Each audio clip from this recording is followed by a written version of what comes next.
The phone rang. My son's voice, Richard's, said, "Mom, don't come this year. Dinner's just for Carla's family." Christmas Eve was drawing near. My son's voice, Richard's, cut through my chest like a knife. Those words sent a chill down my spine. 69 years of life, 42 years raising that boy. And this is how he treats me, as if I were some old trinket in the way. "What do you mean by only Carla's family?" I asked, though in my heart I already knew the answer. My daughter-in-law, Carla, had been planning this for months. I'd seen her whisper in Richard's ear at family gatherings, tossing me those condescending looks she thought I wouldn't notice. "Oh, Mom, Carla wants to do something special for Gabriel." Richard said. Gabriel is my 8-year-old grandson, the one who still runs to throw his arms around my neck and shout, "Grandma!" every time he sees me, the one who begs me for bedtime stories. My heart shattered into little pieces, and yet, strangely, a smile curved on my lips. "That's fine, sweetheart," I answered, surprising even myself with how gentle I sounded. Richard was silent for a few seconds, maybe waiting for tears and pleading. "Really, Mom? You're not upset?" His voice held confusion, almost a hint of disappointment. "No, honey, enjoy yourselves." I ended the call with a calm I hadn't felt in a long time. What Richard didn't know, what no one in the family knew, was that 3 days earlier I had signed the contract to buy a beachfront mansion worth $15 million in Palm Beach, Florida, a house I'd quietly had my eye on for months, waiting for the right moment. In their eyes, I was the poor, dependent grandma living in a small apartment. Meanwhile, I was managing investments they couldn't begin to imagine. For years I swallowed my pride, enduring Carla's barbed family's need, their own space, bearing the pitying looks when I showed up to parties in that moss-green dress, the one I'd worn 3 years in a row. I smiled as they seated me at the end of the table. Far from the important conversations, I pretended not to hear Carla on the phone with her friends. She's too old for that sort of thing. But that day, something in me shifted. Maybe it was the chill in Richard's voice, or the shock of realizing my own son chose to humiliate his mother over the phone instead of speaking to me face to face. Or perhaps it was simply time I stopped being the silent victim in my own family. That evening, as I made coffee and looked at the gold key ring to the new mansion lying on the table, I knew what I had to do. The house has 8 ensuite bedrooms, an infinity pool facing the ocean, and a great room big enough to host 50 people. High ceilings with exposed beams, floor-to-ceiling windows opening onto a private beach, a perfectly manicured garden. Everything stood in stark contrast to the image my family had assigned me. While they were planning an intimate dinner, I would prepare the most spectacular Christmas they had ever seen. That night in bed, I thought about every humiliation I'd swallowed. The times Carla forgot to invite me to Gabriel's birthdays. The time Richard handed me grocery money with a patronizing smile, like pocket money to a child. The family photos that deliberately left me out because that's enough people. Small cruelties, drop by drop, turning into poison over the years. But now, I had the right to rewrite the story. And best of all, they wouldn't suspect a thing until it was too late. Weak Grandma Margaret died with that phone call. From the ashes, I would rise transformed. The next morning, I decided to do something I hadn't done in a long time. Drop by Richard and Carla's unannounced. I needed to look them in the eye and hear, with my own ears, their excuse for cutting me out of Christmas dinner. I rang the bell at their 2-story house in a gated community, the house I had helped pay for when Richard lost his job 5 years ago. Carla opened the door with barely concealed annoyance. "Mrs. Margaret, we didn't know you were coming." Her voice sounded like she'd just stepped in something dirty. She didn't invite me in right away, blocking the doorway as if I were a door-to-door peddler at the wrong hour. "Hello, Carla.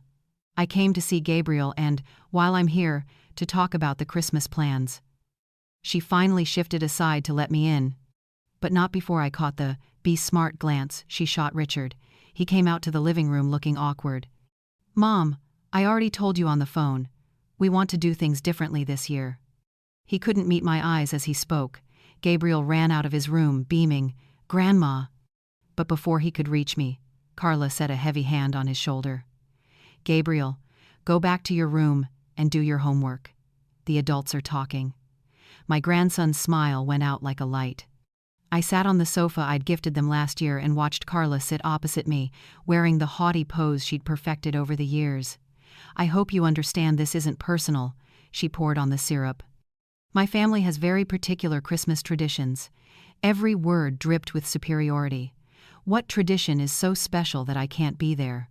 I asked, keeping my voice even that clearly made her falter. Richard shifted on the couch, uncomfortable.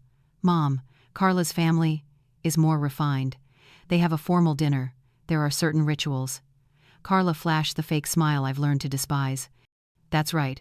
My parents are from France. They have their own standards. Dinner is served with fine china and crystal, with foie gras and imported caviar." Her eyes swept me from head to toe, as if inspecting whether my moss-green dress met her. Quality control. "I see," I said, my cheeks burning with shame. "And specifically, what about me is not refined enough?" The question hung in the air like a bomb. Richard cleared his throat. "That's not it. It's just, you're not used to that kind of atmosphere." Right then, Gabriel crept out again, but Carla was quicker. "Didn't you hear me? Go to your room now." Her voice carried that cold authority she uses to remind everyone who runs the house. My grandson looked back at me, eyes apologetic, then disappeared. Carla leaned forward, eyes glinting with satisfaction. "What bothers me is how you always try to be the center of attention at family dinners, telling stories from the past, wanting everyone to focus on you. My parents aren't used to that." Her words felt like a slap. Richard stared at the floor, too spineless to defend his mother. Carla continued, emboldened by my silence. "Also, the gifts you buy for Gabriel are always cheap. Last year, that plastic toy broke after 2 days. My parents gave him a trip to Disney World. Do you see the difference?" "Carla, come on!" Richard tried to interject, but she cut him off with a look. "No, it's time to be honest. Mrs. Margaret, it's not that we don't like you, it's just that you no longer fit our lifestyle. The coupons, the supermarket sales, that's not what we want guests to hear about. My parents will think we lack class, especially if you wear those thrift store dresses again." Her eyes landed on my dress, full of contempt. Richard finally spoke up, only to back her up. "Mom, Carla's right. Maybe this year we each celebrate in our own way. You stay home, turn on the TV, relax, no pressure of a formal dinner." That betrayal felt like someone reached in and tore my heart out. The son I raised alone after his father left now sitting there, suggesting I spend Christmas by myself while they enjoy caviar and foie gras. Carla added one more jab. "Also, you tend to eat a bit too much at parties. My parents value table manners. We don't want any awkward moments." In that instant, something in me snapped for good. It wasn't just being excluded, it was their deliberate cruelty, the pleasure they took in shaming me. I rose very slowly, feeling every fiber of my body changing shape. "I understand perfectly," I said in a voice that sounded eerily calm. "Good. I'm glad you understand," Carla exhaled. "I knew you'd be reasonable. In the end, everyone wants what's best for the family." Her smile beamed as if she'd solved a hard problem. I stepped toward the door and could still hear Gabriel sniffling in his room. Richard walked me out, trying to look remorseful. "Mom, please understand, nothing personal." Those stock phrases were hollow. "Of course, sweetheart, nothing personal at all," I echoed, savoring the bitterness. They had no idea things were about to become very personal. In the parking area, the mansion's key ring in my coat pocket felt heavy, like a promise of justice.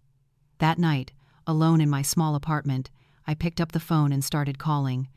It was time to prepare the most radiant Christmas my family had ever witnessed, and this time only Richard and Carla would be crossed off the guest list. That night, after the humiliation in their home, I sat down and opened the safe hidden behind my wardrobe, ready for the opening act of the story I would write myself. Inside the safe was everything my family had never seen: investment certificates, portfolio statements, property deeds. For 15 years since my husband died, I'd played the role of the poor, dependent widow. But the truth was entirely different. My husband Robert was wiser than anyone knew. Before he passed, He quietly invested in tech stocks that are now worth a fortune. Not only that, he bought land in places that seemed insignificant at the time, which later became multi-million-dollar developments. When he left this world, he left me not only love, but an initial nest egg of about $5 million, quietly multiplying year after year. Why did I keep it secret? At first, because of the grief. I didn't want to touch anything after losing the love of my life. Then, as I began to see the true faces of certain people in the family, I decided to stand back and watch, who loved me for who I am, not for what I have. And now, after all these years of being looked down on, I have every answer I need. The $15 million beachfront mansion in Palm Beach was only the beginning. I owned properties in 3 different states, a portfolio that generated more money than I could spend, and connections my family couldn't imagine. While Carla bragged about her high society parents, I quietly dined with real estate tycoons and philanthropists. No one in the family had a clue. The next day, I got to work. First was calling my sister, Olivia. She lives in another state and hasn't come home for 2 years because of a conflict with Carla. "Olivia, it's Margaret. Do you have Christmas plans?" Her voice lit up. "I didn't expect your call. Actually, I was planning to spend it alone after what Carla did last year." "Forget that," I cut in. "I'm inviting you to my new home this Christmas, a celebration like no other." I read off the mansion's address. I could hear the amazement in her voice. "Are you sure you wrote that right? It sounds like the priciest stretch of beachfront." "That's exactly where it is. Come, and I'll tell you everything. Just bring a truly elegant outfit and a spirit ready to celebrate." Then I called my cousin Maurice, who has always been like an older brother to me, though Richard and Carla look down on him because he's a mechanic. "Maurice, how about we make this Christmas different?" Last year, Carla humiliated him by hinting he should wash his hands before touching anything in the living room. "Are you okay?" Richard just called saying Christmas dinner was canceled. Ah, so Richard even used my name to cancel the invitation. How amusing. "I'm better than ever. I want you to bring the whole family to my Christmas party. I have a surprise for everyone that night." I gave him details. On the other end, he still sounded unsure. "Margaret, this address. Celebrities live there. Trust me. Dress sharp and get ready for the best Christmas of your life." I called every aunt and uncle, every cousin, every close family friend, the very people Richard and Carla had gradually edged out of gatherings for being insufficiently refined for their new style. The guest list climbed to 35 people, and it still wasn't done. In the days that followed, I showed up in circles my family knew nothing about. I contacted my best friend Evelyn, the director of a multi-million-dollar charity fund. "Evelyn, want to spend Christmas at my place? I want to introduce you to my family." Evelyn already knew my situation and had offered help many times, but I preferred to handle it myself. "Fantastic, your family will finally learn about your contributions to the fund." I laughed softly. "Let's just say they're about to learn a lot about me." I also invited Leonard, my financial advisor, who played a major role in growing my assets. "Leonard, I want you to meet my son Richard at Christmas dinner. Are you finally going to talk about the portfolio?" he asked, curious. "Something like that. It's time he knows who his mother really is." I also reached out to Iris, the interior designer, who had turned the mansion into a magazine-worthy Christmas castle. "Iris, I want you to document the entire event. Photos, video, every detail." Meanwhile, I kept my usual routine. Grocery shopping with coupons, wearing simple dresses, staying in my small apartment. But every evening, I drove to the mansion to oversee preparations. The garden was lit with thousands of warm golden bulbs reflecting off the infinity pool. The oceanfront veranda was draped with fresh wreaths. The flowers alone cost more than a month of Carla's clothing budget. That week, Richard called me twice, perhaps out of late-blooming guilt. "Mom, are you okay? You sounded so calm the other day." There was a note of worry in his voice I hadn't heard in a long time. "I'm wonderful, sweetheart. Actually better than ever. Enjoy your very refined European dinner. Mom, if you want, you can come over for dessert. I know Carla said some harsh things, but don't worry about me, Richard." I gently cut in. "I'm going to have a wonderful Christmas, probably the best of my life. He was clearly confused. "Are you going to someone's house?" I smiled, though he couldn't see it. "Enjoy your caviar and foie gras. I'll be exactly where I need to be." 3 days before Christmas, Carla called too. "Mrs. Margaret, I hope you won't take the other day to heart. I just wanted to make sure everyone understood this is best for all." Her voice dripped with syrupy fake sweetness. "Not at all, Carla. In fact, thank you for opening my eyes." I heard her exhale in relief. "Wonderful. I knew you'd be mature. After all, family comes first, right?" "Absolutely. Family is the most important thing," I echoed, thinking of the 35 guests who'd confirmed for my celebration. On Christmas Eve, I was at the mansion for the final check when Maurice arrived early to help. His reaction was exactly as I pictured. Frozen at the gate, mouth agape at the glowing marble fountain, the perfectly manicured garden, and the towering house beneath the stars. "Whose place is this?" he asked as we walked the stone path. "Mine, Maurice. Entirely mine." He stopped in his tracks. "Yours? How is that possible?" "It's a long story. Let's say I've kept a few secrets." When we stepped into the great room, ceilings about 20 feet high, a marble fireplace flickering warm, windows looking straight out onto the private beach, Maurice dropped onto the Italian leather sofa. "Margaret, I don't understand anything anymore. Does Richard know about this?" "He doesn't know a thing. And tomorrow night, when he sees the photos of our party online, he'll realize he's made the biggest mistake of his life." I handed him my phone to show the guest list. His eyes widened. "The whole extended family will be here except Richard, Carla, and Gabriel."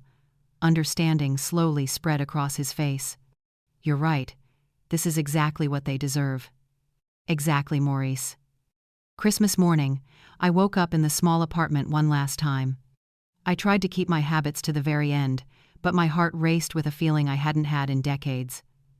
Around mid-morning, Richard called with the forced cheer of someone ashamed. "Merry Christmas, Mom.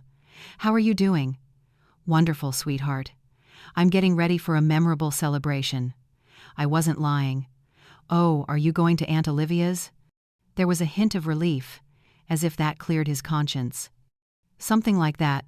Olivia will be with me, and many very special people besides." I heard Carla's voice in the background, probably puzzled at how cheerful I sounded. Richard couldn't resist boasting, "Mom, we're having a lovely day too. Carla's parents brought French champagne, $500 a bottle. Sounds nice, Richard. Enjoy. As for me?" This time Carla grabbed the phone. "What will you be doing, ma'am?" "I'll be welcoming family, the ones who truly value me at my home, young lady." The silence that followed was delicious. "Your home? You mean the apartment?" "I mean exactly what I say, Carla, at my home." I hung up, feeling a satisfaction I hadn't known in years. I knew that call would make them restless, but they couldn't begin to imagine what was coming. At noon, I headed to the mansion to handle the final touches. Chef Philip's team was already at work in the gourmet kitchen, preparing a menu that would turn Carla's foie gras into fast food: fresh lobster, Norwegian salmon, top-tier beluga caviar, and a French chef who had worked at a Michelin-starred restaurant. The aroma wafting from the kitchen, pure heaven. Iris exceeded my expectations with the decor.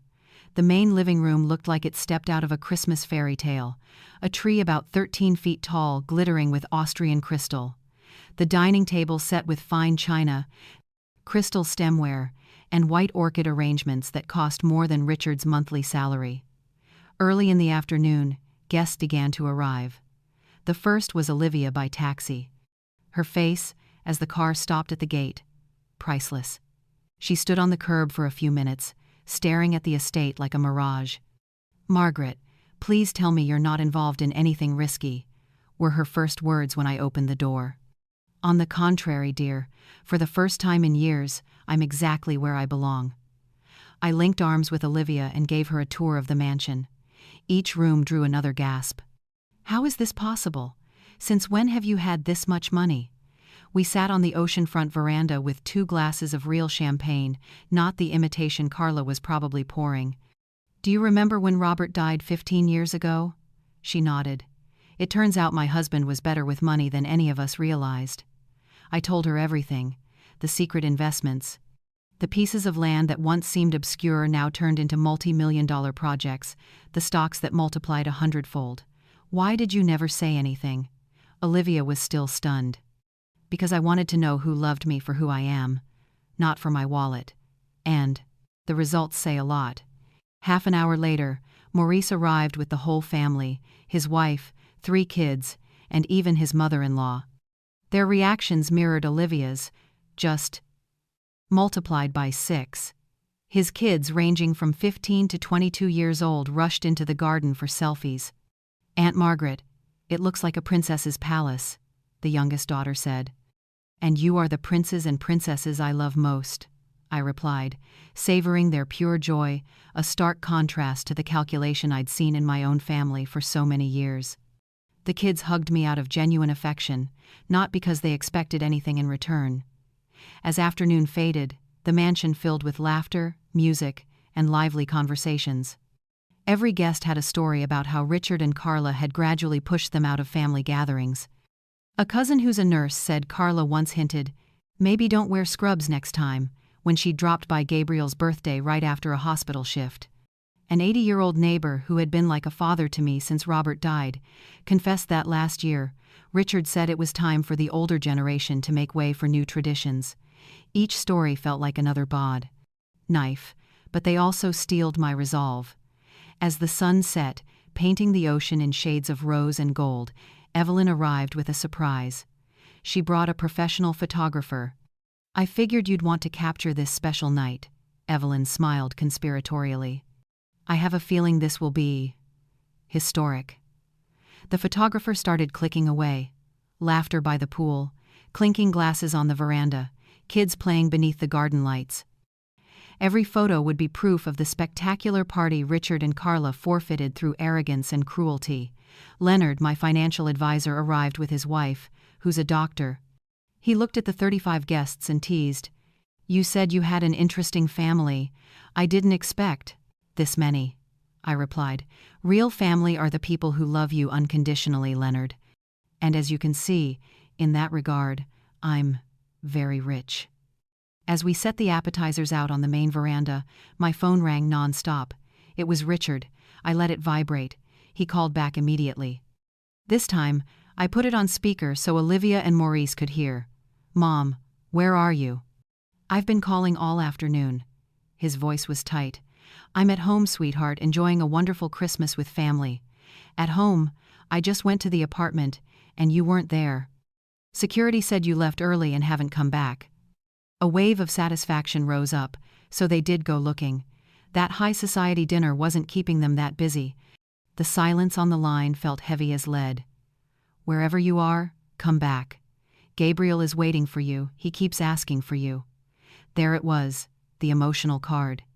Using my grandson as bait. "Tell Gabriel his grandma loves him dearly, but tonight I'm celebrating with the people who truly value me." I heard Carla arguing in the background, clearly sensing her perfect plan was collapsing. "Mrs. Margaret, this is Carla. I don't know what game you're playing, but it's ridiculous. Come back right now and stop being dramatic." Her voice carried the command of someone used to obedience. "Drama, Carla? This isn't theater, this is real life. And in real life, actions have consequences." "What do you mean?" Richard cut in, his voice held a fear I'd never heard. "I mean, you chose who was worthy of being at the family Christmas. And I've made my choice too." I hung up. Olivia looked at me, both admiring and worried. "This just got serious, sis." "It's time it did, Olivia. For 15 years I've swallowed my pride, endured the humiliation, pretended it didn't hurt when my own family treated me like a second-class citizen. Today that ends." Maurice raised his glass. "A toast to Margaret, who proves it's never too late to reclaim your dignity." Everyone clinked glasses, and for the first time in years, I knew I was exactly where I belonged, surrounded by true love and respect. The night was only beginning. The best part was still ahead.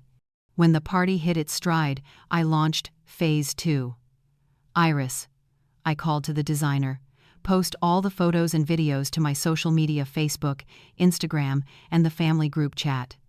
I want everyone to see a real family Christmas." Iris smiled and opened her laptop to arrange the shots.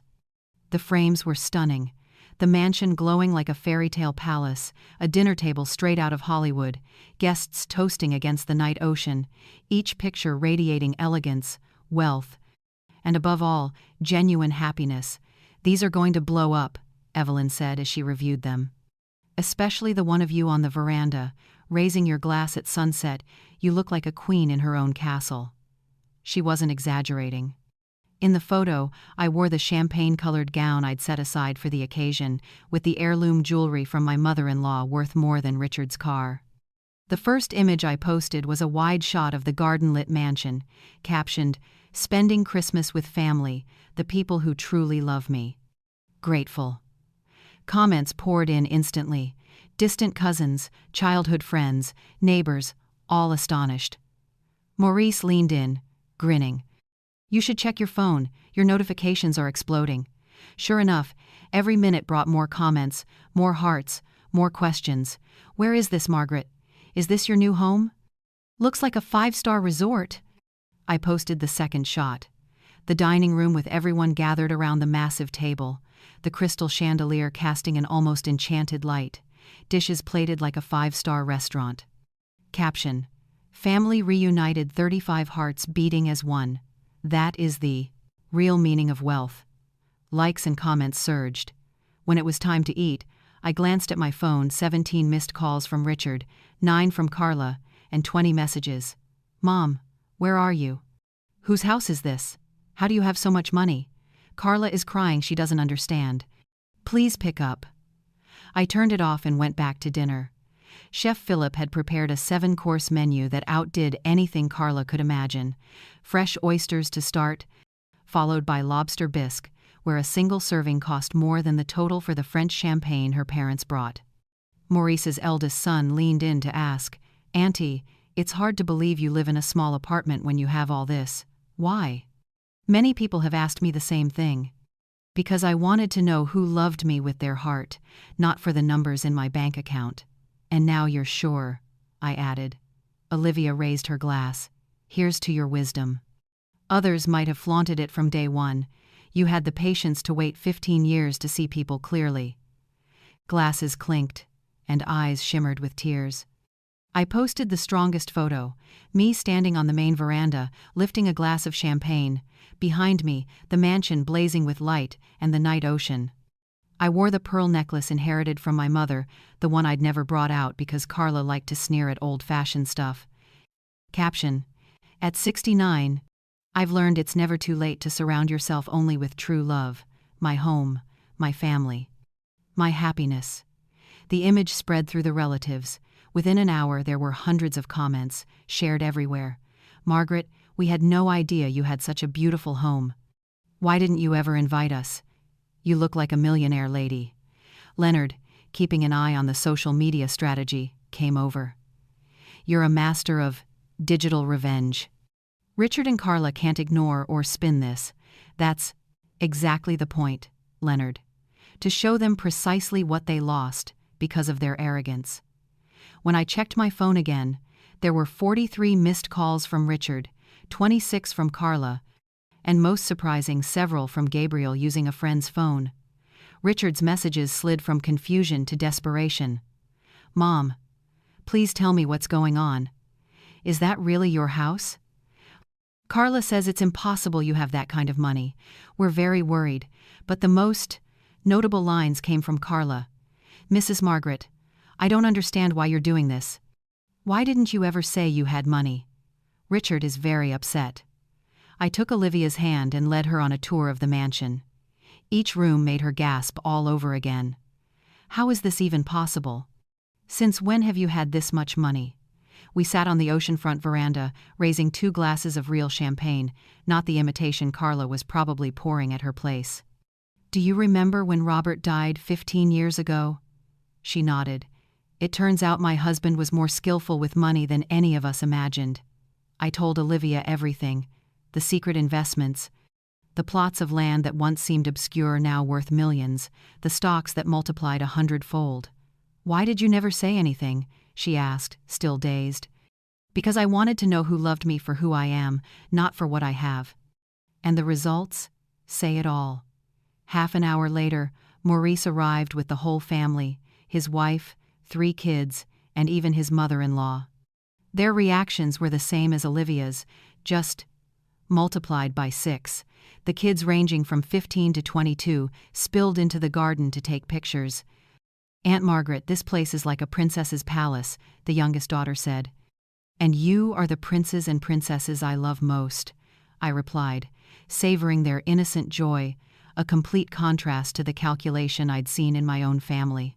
For so many years, they hugged me out of genuine affection, not because they expected anything in return. The afternoon grew more and more lively. Laughter, music, and conversation filled the mansion.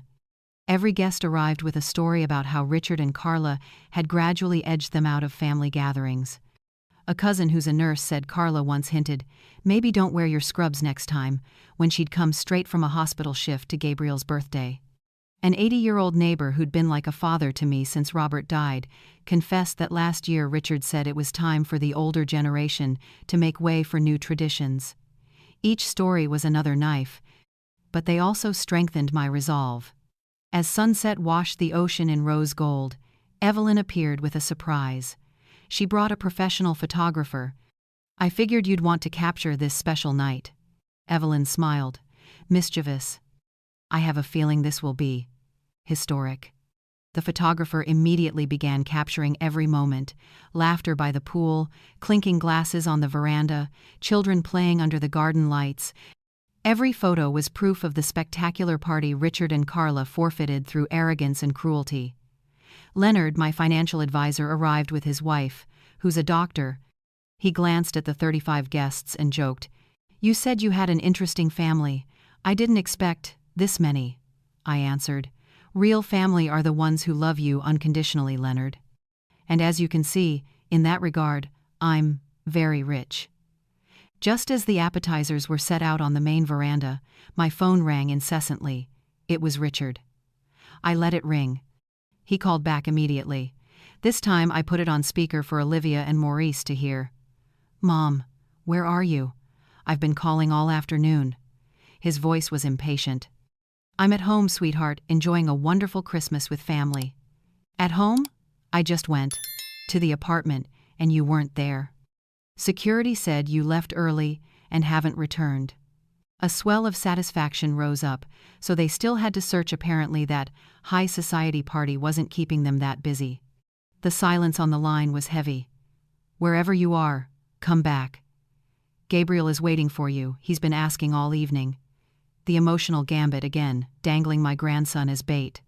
"Tell Gabriel I love him dearly, but tonight I'm celebrating with the people who truly value me." I heard Carla's grumbling in the background, a sure sign her perfect plan was crumbling. "Mrs. Margaret, this is Carla. I don't know what game you're playing, but it's ridiculous. Come back now and stop overdoing it." Her tone was imperious, demanding instant submission. "Drama, Carla? This isn't theater, this is real life. And in real life, actions have consequences." "What do you mean?" Richard's voice cut in, and I heard a fear I'd never heard before. "It means you chose who was worthy of being at the family Christmas." "And I've made my choice." I hung up. Olivia looked at me, both admiring and worried. "This is getting serious, sis." "It's time it did, Olivia. For 15 years I've swallowed my pride, endured humiliation, and pretended it didn't hurt when my own family treated me like a second-class citizen. Today, it ends." Maurice raised his glass. "A toast to Margaret, who shows us it's never too late to reclaim your dignity." Everyone clinked glasses, and for the first time in years, I knew I was exactly where I belonged, surrounded by true love and respect. The night was just beginning. The best part was still ahead. I launched Phase 2. "Iris," I called to the designer, "post all the photos and videos to my accounts, Facebook, Instagram, and the family group chat. I want everyone to see what a real family Christmas looks like." Iris smiled, arranging images on her laptop. The frames were dazzling, the mansion glowing like a fairy tale palace, a banquet table straight out of Hollywood, guests raising their glasses against the night ocean, everything radiating elegance, wealth, and above all, genuine happiness. "These are going to blow up," Evelyn said, as she reviewed them. Especially the one of you on the veranda at sunset, glass raised, you look like the queen of your own castle.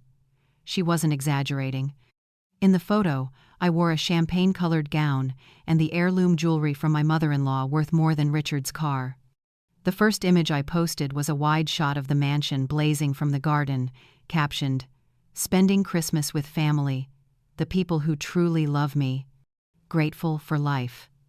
Comments poured in instantly, distant cousins, childhood friends, neighbors, everyone in awe. Maurice leaned in. "Check your phone, your notifications are exploding." I posted another shot of the dining room, everyone gathered around the enormous table, a crystal chandelier weaving a magical light. Dishes as beautiful as a five-star restaurant. Caption: "Family reunited, 35 hearts beating as one. That is true wealth." When dessert arrived, chocolate mousse made by the French chef, heaven itself. I posted a video Iris filmed during dinner. A table buzzing with laughter, hugs, toasts, happiness overflowing. Christmas with family, 35 people choosing to be with me on this magical night. Boundless gratitude. The video rippled through the relatives. I could imagine Richard and Carla watching every second, finally realizing what a grand thing they'd thrown away. At exactly midnight, as everyone stood on the veranda watching the fireworks I'd hired to close the night, Gabriel reached me on his best friend's phone. "Grandma, why aren't you here? I miss you so much." The boy's voice made my heart clench. "I miss you too, sweetheart, but sometimes adults make decisions that have consequences.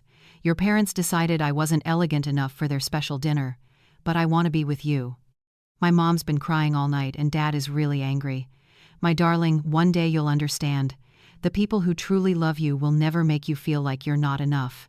From a distance, I heard Carla snap, "Give me that phone right now." Before the call ended, Iris rushed over with her laptop. "Margaret, you have to see this. Your photos have over 500 views in just a few hours. Everyone's asking about the mansion, about you, about this transformation." Notifications kept rolling, in each one a small victory. Maurice sat beside me, watching the last sparks of fireworks fade. "Think Richard and Carla have learned their lesson?" "They've only seen the tip of the iceberg, Maurice. Tomorrow they'll learn who I really am, and it'll be even more shocking." Olivia hugged me. "This is the best Christmas of my life, but I'm curious what happens tomorrow." "Tomorrow, they'll come here. And when they step inside, they'll get the most important lesson of their lives." As the final flare dissolved in the sky, I knew I'd achieved more than payback. I had reclaimed my dignity, gathered the relatives who truly belonged to me, and proved that respect isn't something to beg for, it's something to build and demand. The night was perfect, but the main event was still ahead. On the morning of December 26th, I woke in the mansion's primary bedroom. On the king bed facing the ocean, for the first time in years, I felt complete peace. Olivia was in a guest room. I met her on the veranda as she sipped freshly ground coffee, eyes following the waves. "Good morning, miss." "Millionaire," she teased. "How does it feel to be the most powerful woman in the family?" "Like justice, Olivia. Pure justice." We had breakfast croissants, fresh tropical fruit, eggs, Benedict as pretty as a work of art. My phone rang again, a strange number. "Hello, Mrs. Margaret. I'm Gabriel's best friend's mother. Sorry to call so early, but Richard and Carla rushed over first thing, asking if we knew where you were." "How interesting. They were desperate enough to bother other parents." "What did you tell them?" "Well, we saw your photos last night on Facebook. The house is stunning, parents at school are buzzing. But they looked frantic, said they needed to see you urgently. Tell them I'm perfectly fine, and when I want to meet, I'll reach out." Over the next half hour, 5 more calls like that. An old neighbor, a distant relative, even Gabriel's dentist. Richard and Carla were mobilizing the whole world to find me. I opened my phone to check the scale of the storm. Dozens of missed calls, hundreds of messages shifting from confusion to panic. "Mom, I don't understand anything anymore. How do you have a mansion? Why did you never tell us you're wealthy?" "Carla's in shock, hasn't slept all night. Please talk to us." Carla's texts showed her true colors. "Maybe I was a bit blunt. You know me. Why did you have to put on a show instead of just saying the truth?" Then sliding into alarm. Parents from school keep calling. Where are you? I posted one last photo. I'm in a silk robe, drinking coffee on the main veranda, the blue ocean behind me caption, waking up in paradise. When you remove toxic people from your life, what remains is only peace and happiness. Comments flooded in. Richard reacted with the shocked emoji. Carla wrote, Mrs. Margaret, please call us. We're really worried. I didn't respond. Early in the afternoon, a BMW screeched to a halt at the gate. Richard and Carla got out both bedraggled. Richard was still in yesterday's clothes. Carla's mascara was smudged, hair a mess something I'd never seen. They stood there a long time, pointing at each detail, the glowing marble fountain, the immaculate garden, the colonnade at the entry, the ocean view. Their mouths hung open in disbelief. Finally, Richard rang the bell. Through the intercom, his voice trembled. Mom, I know you're in there. Please, we need to talk. I didn't answer right away. I let them wait exactly 5 minutes, just enough time to finish my lunchtime glass of champagne. Who is it? I asked, as if I didn't know. Mom, it's Richard. I'm here with Carla. Please open the door. His voice carried a desperation I'd never heard. Richard, what are you doing here? Aren't you busy enjoying that refined European dinner? A suffocating silence. Mom, please, we need an explanation. None of this makes sense. An explanation for what, dear? The house, the money, or why I hid things from you? Have you been lying to us this whole time? I never lied. I simply didn't tell you everything. There's a difference, I heard Carla mutter behind him. Could you open the gate so we can talk like adults? Fine. But first, answer me this. Did you come today because you truly wanted to see me, or because the photos made me suddenly interesting? The question hung in the air like a blade. That's not it, Mom. We're just overwhelmed. Why did you never say you had so much money? Because I wanted to know you loved me for who I am, Richard, not for what I own. And now I have all the answers I need. I buzzed the gate open. They walked slowly up the stone path, each step heavy with surprise and dawning understanding. Before them stood not a poor dependent grandma, but a strong woman on her own ground. When they reached the front door, I opened it myself, wearing an elegant red dress and my mother-in-law's pearl necklace. The looks on their faces were exactly what I'd waited 15 years to see: shock, confusion, and for the first time in a very long time, a hint of unintentional respect. Hello, Richard. Hello, Carla. Welcome to my home. My voice was calm, controlled, authoritative. Come in. We have a lot to discuss. They entered as if touring a museum, eyes drifting from the crystal chandelier in the foyer to the original paintings on the walls, from the marble floors to the designer furnishings. It was as if they were seeing a ghost, but that ghost was me. I gestured to the Italian leather sofa in the main living room. Sit. They obeyed without a word, something I hadn't seen in many years. Normally, Carla would toss off some condescending remark about the decor, and Richard would try to steer the conversation. Now they were completely lost. Can you explain what's going on? Richard finally found his voice again, but it was small and unsure. Is this house really yours? Of course it's mine, sweetheart. I bought it a week ago, paid in full. The words, paid in full, drained the color from their faces. Carla, who'd been staring out at the ocean, snapped back around, wearing the calculating look I knew too well. Mrs. Margaret, I don't understand where you got that kind of money. Did you win the lottery and not tell us? I let out a soft laugh, an even more destabilizing sound for them. The lottery, Carla? No, dear. This is bigger than winning the lottery. This is planning, smart investing, and patience. I walked toward the glass doors, savoring the feeling of complete control over the moment. When Robert died 15 years ago, you assumed I'd fallen into hardship. I still remember the pitying looks you gave me at the funeral, whispering that poor Mrs. Margaret would have to sell the house and live on a tiny pension. Richard lowered his head, clearly remembering those conversations. Here's what no one knew. Robert was a genius investor. For 20 years he quietly bought shares of tech companies that seemed obscure, but that he believed would explode. He also bought land in places everyone mocked, which are now projects worth many millions of dollars. Carla parted her lips to cut in, but I stopped her with a look. I'm not finished, Carla. Robert left me not only love, but an initial nest egg of about $5 million, quietly growing over the years. Now, it has surpassed $80 million. The room went silent. Richard looked like he'd just taken a punch. 80 million, he muttered. And you lived all those years in a small apartment, using coupons, sometimes borrowing money from me? Exactly, son. For 15 years I played the poor widow to watch closely, who loved me for who I am, and who merely tolerated me out of obligation. I sat down across from them, crossing my legs with the poise I'd deliberately hidden. But why? Carla looked genuinely bewildered. Why pretend to be poor when you're that rich? Because I wanted to see the true hearts of the people around me, Carla. And the results are crystal clear. Richard leaned forward, his hands trembling. Mom, if we had known, what would we have done differently? Richard, you could have treated me with respect. Carla could have stopped mocking my clothes and my food. You could have included me in every plan instead of shutting me out. Carla flushed. Mrs. Margaret, I never... Well, maybe I was a bit blunt at times. A bit blunt? I stood again, feeling the power I'd kept buried rise up. Carla, for 5 years, you treated me like a burden. You made me feel unnecessary at every party. Last year, you said the gift I bought Gabriel was cheap and unsuitable. 6 months ago, you hinted I shouldn't attend his school performance because the other grandmas dress better. Last month, you told me not to bring the dish.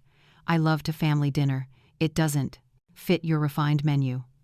Each word was a bullet, and I watched them pierce. Richard hurried to defend his wife. Mom, Carla wasn't trying to be cruel. She just has high standards. High standards? I arched a brow. You mean when your wife told me I should wash my hands more thoroughly because some older people don't realize they're not completely clean? The shock on Richard's face told me Carla had never mentioned that. Carla said that to you? His voice cracked, tinged with danger. Oh, there's plenty more your perfect daughter-in-law has said when you weren't around, son. Carla shot to her feet. You're exaggerating. Maybe I was careless sometimes, but I never... Careless. I cut in, my voice unfamiliar even to me. 2 days ago, you told me I wasn't refined enough to dine with your parents. You mocked my coupons as inappropriate and suggested I spend Christmas alone in front of the TV. Richard whipped toward his wife with a look I'd never seen. You said that to my mother? My parents have certain expectations, Carla stammered for the first time since I'd known her. Expectations about what, Carla? About his own mother? Richard's voice rose. For the first time in years, my son was on my side, but it was too late. Richard, I said evenly, don't get angry with Carla. She only revealed her true nature just like you did when you called to exclude me from Christmas without even asking how I felt. Mom, I thought you would understand. Carla said it would be better. Carla thought. Carla wanted. And how did I feel, Richard? When was the last time you truly cared about my opinion? I walked to the window and pointed down to the beach. See that veranda? Last night, 35 people had dinner with me. 35 people who love me enough to choose to be with me on Christmas, people who would never make me feel not enough. Olivia flew in from 3 states away. Maurice canceled his plans to bring his whole family. Neighbors, cousins, even people I hadn't seen in years if I invited them, they came. Carla began to cry, not the tears of a victim, but of someone who has realized the consequences of her actions. Mrs. Margaret, I'm truly sorry. If you had told us earlier, but you didn't speak, Carla, and that is exactly why I kept quiet. I wanted to see how you would treat me when you thought I had nothing to offer. Richard stood and walked toward me. Mom, I know you're angry, we deserve it, but we're family. We can fix this.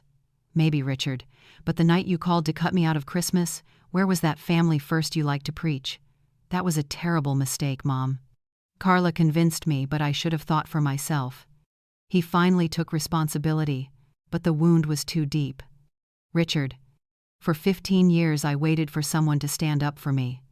I waited for my own son to value me enough not to let me be humiliated right in front of him. That never happened. My voice wavered the first time I let the depth of the pain show. Now you're here. Not because you suddenly understand I deserve respect, but because you learned I have money. You don't see the difference?" The question hung like a verdict. Carla stepped closer, eyes red. "You're right. I was awful to you. There's no excuse. But Gabriel needs you. He doesn't understand why his grandma disappeared. The final play using my grandson as an emotional shield. Gabriel needs me, Carla, but he also needs to grow up in a family that teaches respect and real values. Clearly, you both have a lot of work to do." I tilted my head toward the door, closing the conversation. "That's enough for today. When you're ready to apologize sincerely, not to cry because you've just realized you mistreated someone with power, you know where to find me."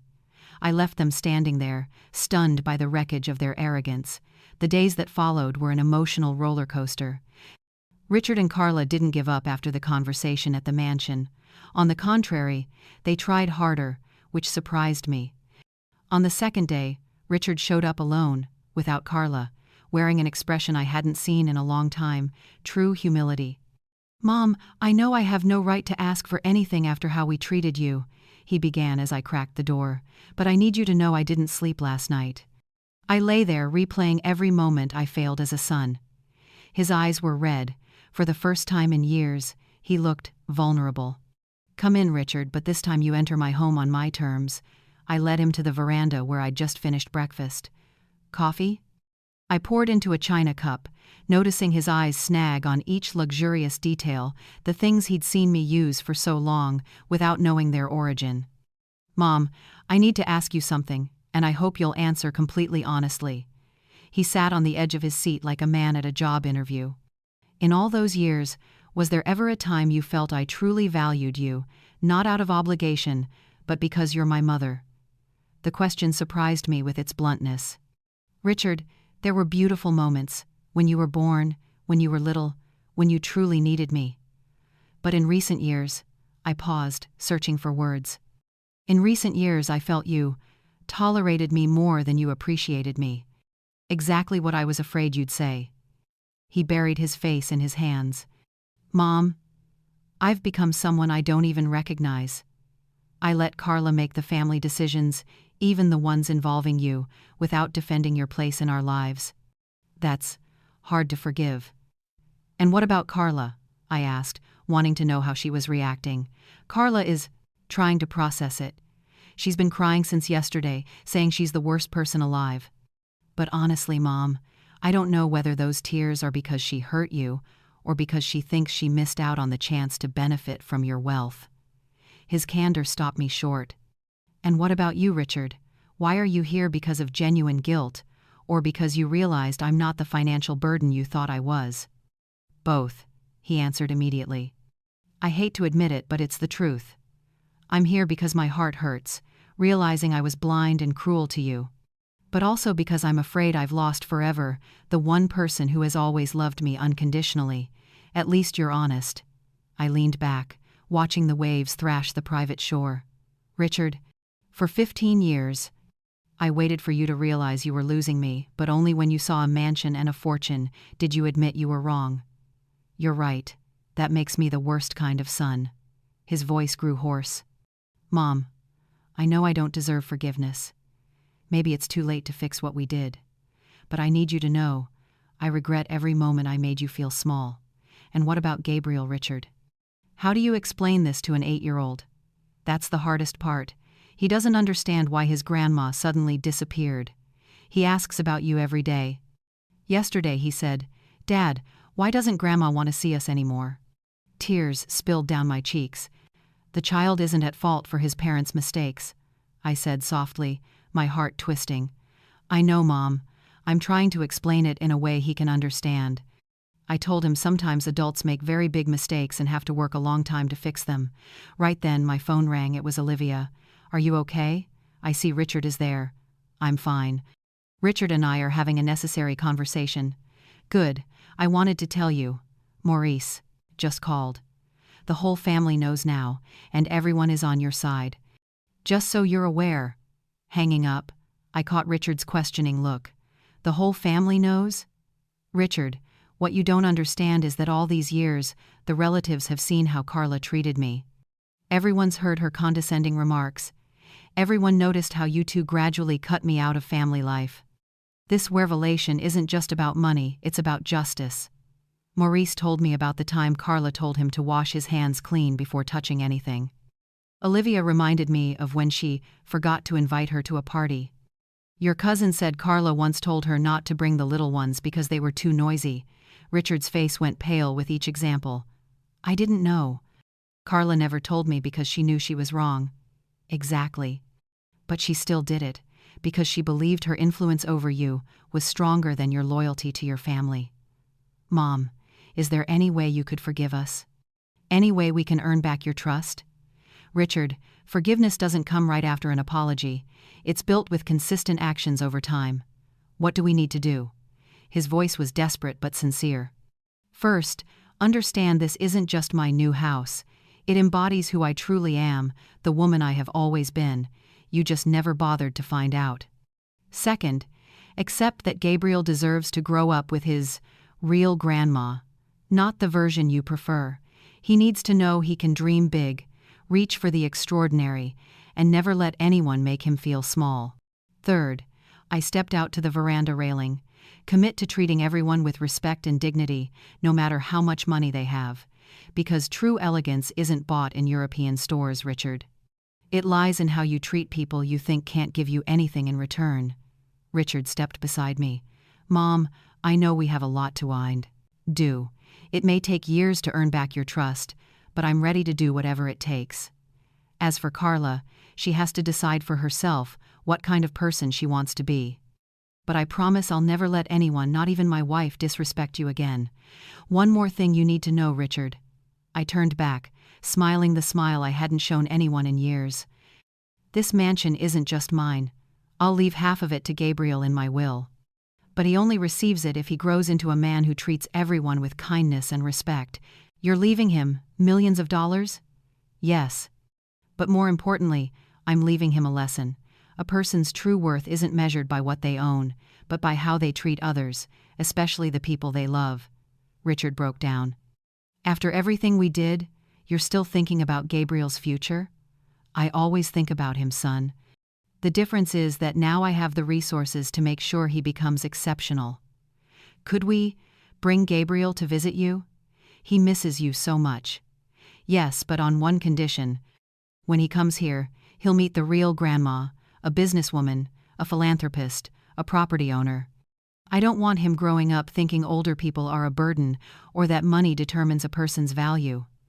Yes, Mom. Whatever you say. Richard hugged me for the first time in years. In that moment, I caught a glimpse of the little boy I once raised with all my love. There's still hope for us, son. But that hope requires real actions, not pretty words. That afternoon, after Richard left, I sat on the veranda, watched the sunset, and thought about everything. I'd achieved more than payback. I reclaimed my dignity, I taught the important lessons, and I opened the door to a reconciliation if it happens built on mutual respect. Most importantly, I proved it's never too late to protect yourself, demand the treatment you deserve, and remind the world who you are.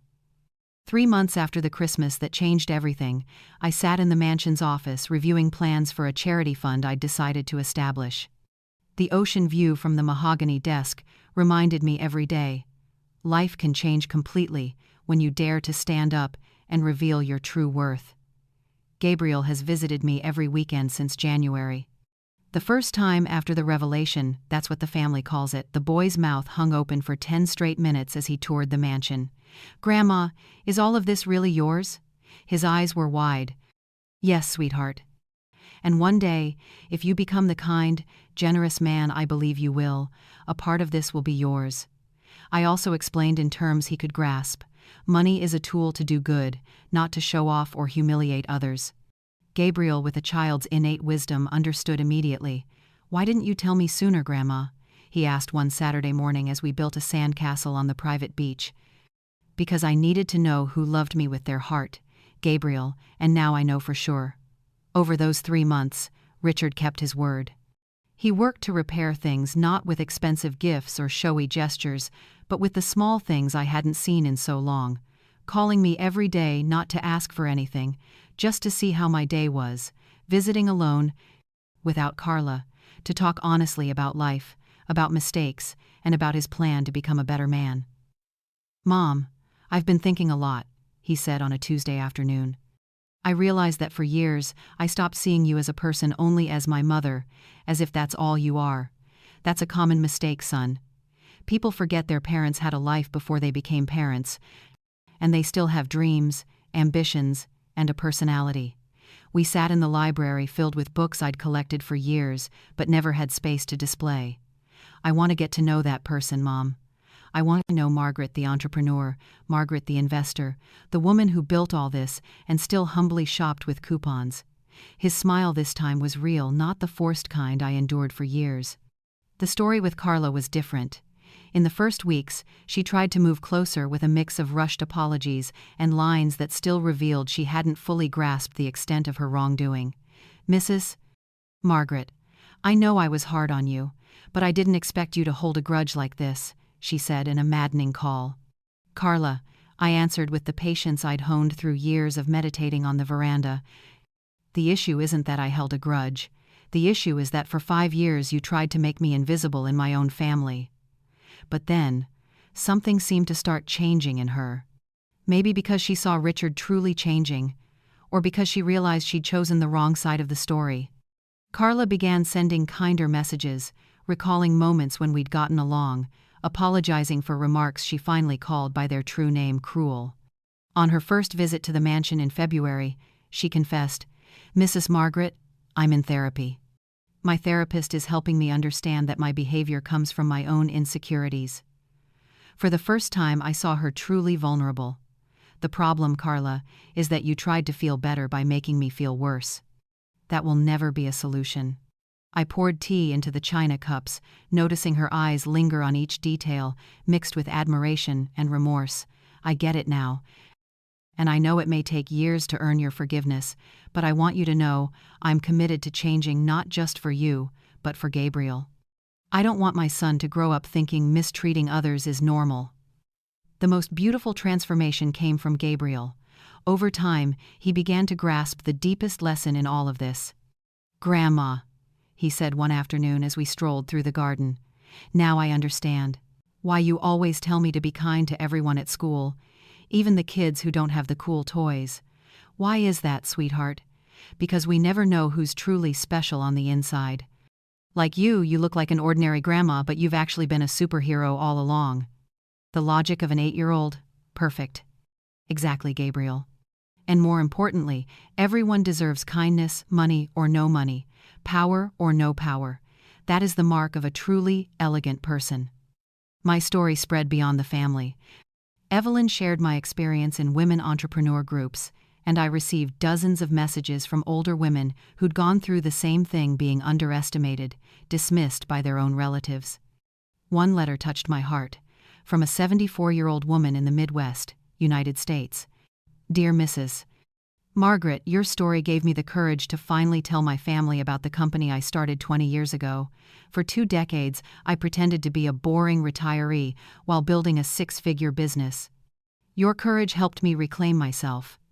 With Leonard's support, I founded the Dignity and Respect Fund, focused on helping older people who've been sidelined or belittled by their families. The first project is a program to reconnect grandparents with grandchildren, kids kept apart by toxic parents." "Do you know what's best about all this, Mom?" Richard asked at last month's family dinner at the mansion, the first with Richard, Carla, and Gabriel, and everything complete. "What is it, son? You didn't just teach a lesson about respect. You taught that it's never too late to change your life, to protect yourself, and to demand the treatment you deserve." Carla nodded, eyes brimming. "Even better," I said, looking at Gabriel stacking blocks in the living room. "We're teaching Gabriel that real power doesn't come from money, but from integrity, kindness, and the block. Determination never to let anyone make you feel small." That night, after they left, I stepped onto the veranda and watched stars mirrored in the infinity pool. I thought about the road since the call that changed my life. A story that began in exclusion and humiliation, becoming a journey of standing up and being redeemed. What I learned is that true revenge isn't hurting those who hurt you, but living so well, so rightly, so vibrantly that their behavior becomes the greatest shame to themselves. I didn't need to destroy Richard and Carla. The fact that they understood what they'd lost was the heaviest consequence. I reclaimed not only my dignity, but my identity. I am no longer the poor grandma or the dependent widow. I am Margaret, an entrepreneur, a philanthropist, a woman who quietly built an empire and used that strength to teach the most important lessons about respect and humanity. As the waves lapped my private shore, I smiled, thinking of those who'd been inspired. If my experience can give even one grandmother the courage to stand up and reclaim her dignity, or lead one family to treat their elders better, then every minute I was underestimated was worth it. At 70, I've learned it's never too late to rewrite your life, to show the world who you are, and to make sure the people you love learn the values that truly matter. And that more than any mansion or fortune is the greatest legacy I can leave. Life taught me, respect isn't something to beg for, but to build and demand. And sometimes, the most powerful lesson you can give is to live so radiantly that your very existence becomes proof of how badly they misjudged you. That night, I slept deeply on the king bed, lulled by the ocean, knowing I'd achieved something rare, a second chance to be myself fully, amid the love and respect I always deserved. What do you think of my story, and what city are you listening from? Let's meet in the comments. If you enjoyed it, you can support me with a super thanks, so I can keep bringing more stories. Thank you in advance for being here. I'm waiting for your thoughts on this story. In the video, there are 2 new life stories I'm very proud of. Please keep watching. There's much more on the channel. Don't forget to subscribe. See you in the next story with all my appreciation. And so Margaret's journey ended not with a loud victory, but with the calm of a heart that has reclaimed its dignity. That story reminds us, family isn't measured by banquet spreads or sparkling crystal, but by how we treat each other when no one is watching. Love isn't a privilege, but a responsibility to nurture and protect. And sometimes, the greatest lesson for adults comes from the clear eyes of a child.